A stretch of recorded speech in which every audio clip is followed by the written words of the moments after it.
donya pancene maneka warna. Aku lan kowe mestine ora padha, kudu beda. Ana kang mulya sugih bondo raja brana, nanging sejene ana kang ora duwe mesake. Iki lakune wong pola saben dinane, kepiye carane anggone moyakake panguripe. Kae mbak wanti omahe omah loji, esok sore awan bengi dodolan roti.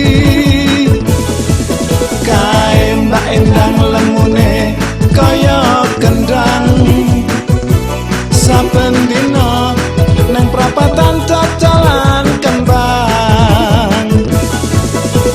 Jopo don nesu ayo mesem goyang guyu, sing becik ditiru aja nganti keliru sak karepmu.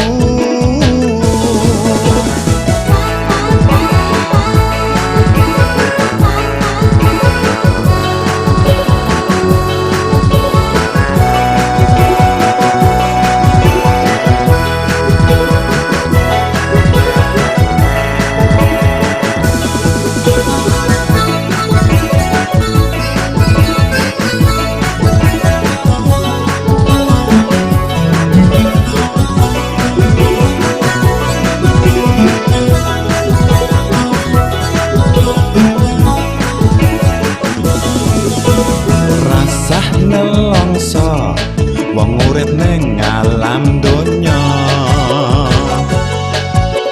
bejo cilaka karise sing kuwasa pancen nyata. Iki lagune wong pola saben dinane,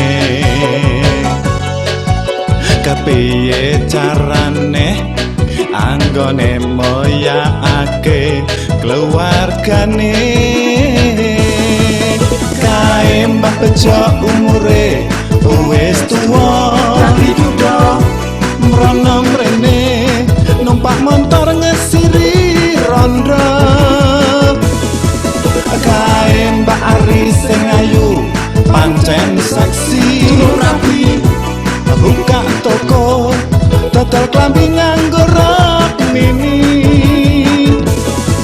Kae mbak Nunu apa dine rada mlenu kina-kinu, montak mantuk lungguh ngebok dodolan manuk.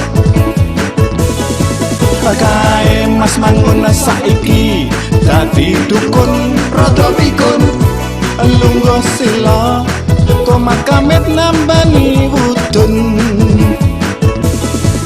Kae mbak bejo umure wis tuwa, dadi duda mrono mrene numpak motor ngesiri rondo.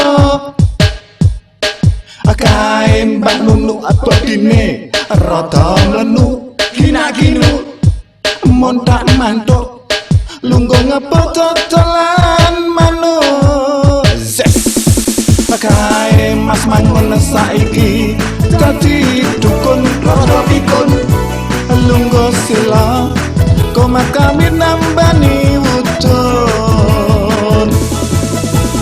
Jopo don nesu ayo mesem goyang guyu,